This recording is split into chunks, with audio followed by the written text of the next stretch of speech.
Hi. I'm filming a Kardashian After Show. This is the official Kardashian After Show that nobody asked for, where we break down our thoughts and our feelings of yesterday's episode. This was episode 6 of season 1. If you don't know, there's only 10 episodes in this season, so we're officially more than halfway done through the season, and I feel like I need more Kardashian in my life. This episode opens up with the continuation of Kendall and Scott fighting over Scott not being invited to things anymore and feeling like an outcast, whatever. My concern, you know what I'm worried about? I want to know what happened to her dog, okay? So remember, when she walks in, she has her little dog with her, and well, a big dog. When she leaves and makes that like aggressive storm out, she leaves the dog, and the cameraman is so shady. The moment she storms out, the next frame is of her dog. I wonder if she genuinely forgot that she walked in with a dog, and I'm really concerned of how the dog is gonna get home. Like, does Kendall come back after that massive storm out and say, I forgot this? Or does Chris go and drop off the dog later? I don't know. I need answers on this dog. That's really my only concern, and I'm so glad that the rest of this drama did not pour into this episode, because I was literally so over Scott, and Scott feeling so entitled that he's owed these invites for these birthday parties. Just like Kourtney says, I'm officially unsubscribing from this drama because it's just not fun anymore. I think the only relationship that Kourtney cares to have with Scott now is their co-parenting relationship with the kids, which is totally understandable. And it's just like Khloe said, like, this family really knows how to have a positive co-parenting relationship with their significant others. Well, with their exes. I think they learned it through Kris when she was with Bruce, and Rob Kardashian embraced Bruce, and they all were kind of like one big happy family. I think it's great how they try to focus on a positive co-parenting relationship, but it gets so messy when they look for more than just a co-parenting relationship, just like Khloe and Tristan. I am really so disgusted by Tristian. I hate the scene. I hate what happens. So if you watch this episode, Khloe and Tristan are working out in Kim's gym, and the conversation begins with Khloe wanting to know what a heckler said at one of Tristan Thompson's game. So this is where I like to put the timeline together. So this specific game that she's talking about happened on November 28th. Remember that. So he talks about how this heckler is bringing up Khloe's past just to try to get under Tristan's skin. And Tristan is like, oh my God, Tristan's comeback is so fucking whack. He said, enjoy the game with your girl because she came to see me. First of all, I've seen Tristan play basketball.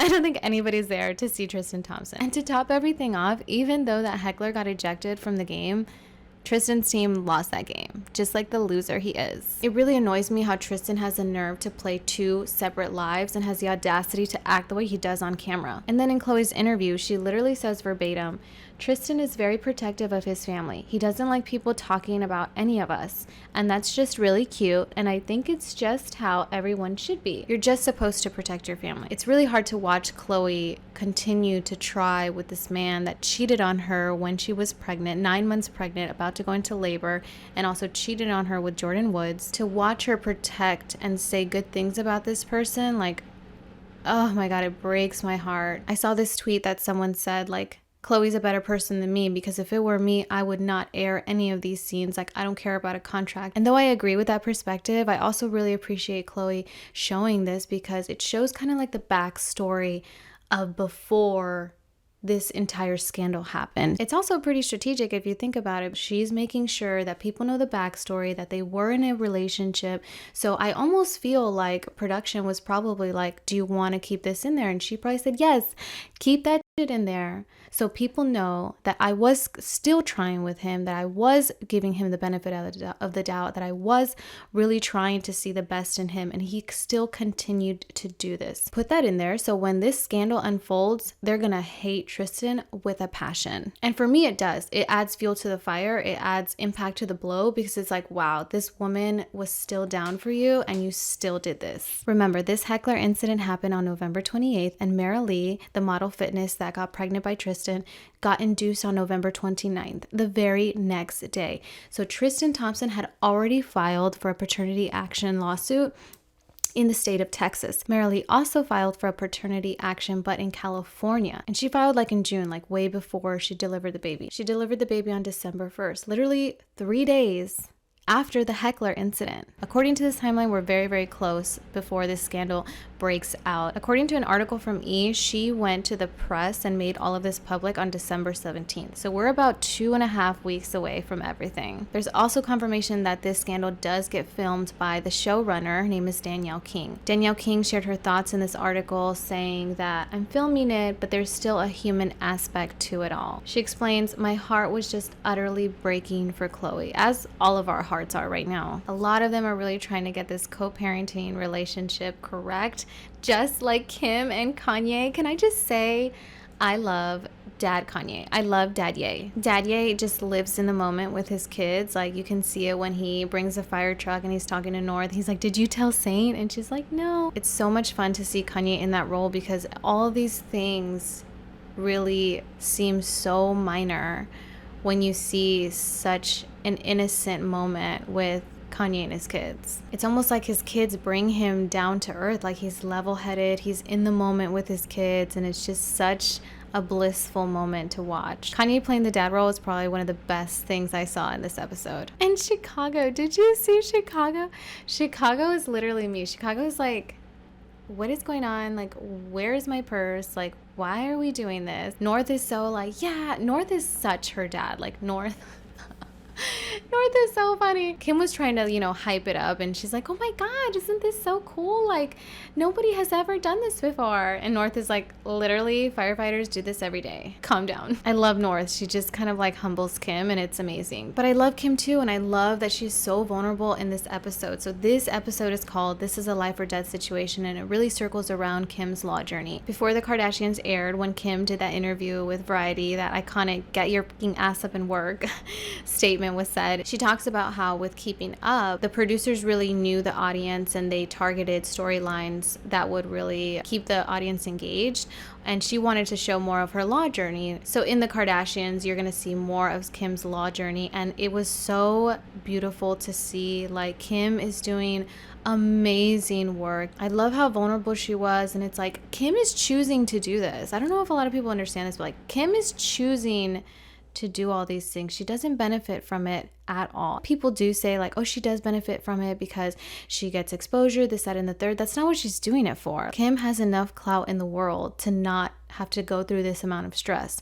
And you can see in this episode, she doesn't just do the bare minimum. She engages with these people. She has conversations with these people. Like in the case of Brandon Bernard, it was so sad. Brandon's last phone call was to Kim. Kim gets on this case with Brandon Bernard.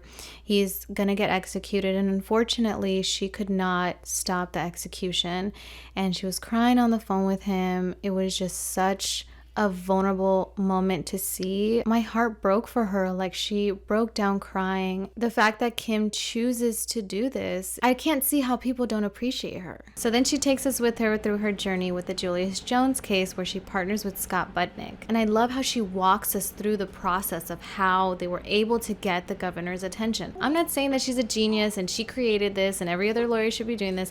What I'm saying is that she's one of the only ones that has led us in her journey through this. She talks about how they start off with a vision board and they write down every like influencer, celebrity, artist that can potentially influence the governor. And then when she starts to get the conversation going, she brings in the worship leaders, the ones that can really influence the governor, and then it gets to the governor. Long story short, it was an amazing process to witness, and Julius Jones does not get executed. Though she does feel like the work is not over because Julius Jones was still given life in prison without the possibility of parole. So the work with him is not done in her opinion. And I just love seeing this entire law journey play out. And is this not like so full circle? Like when she passed the baby bar, when she talked about Julius Jones, even when she talked about Alice, the woman that was granted clemency by Donald Trump with her help, like all I think about is how proud her dad is of her. Like her dad would be so proud to see these moments. Kim passed her baby bar. Now that she passed her baby bar, she talks about starting a law firm that focuses on justice reform. But what I think she should do is start her own docuseries documenting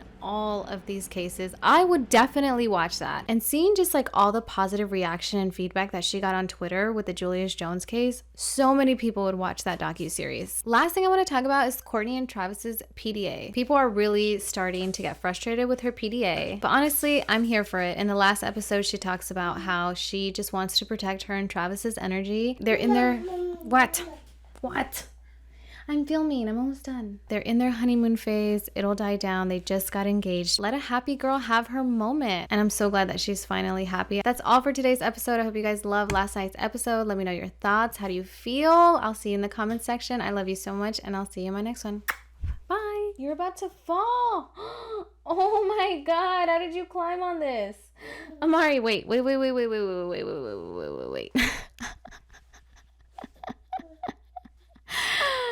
I'm stuck. You need to fall.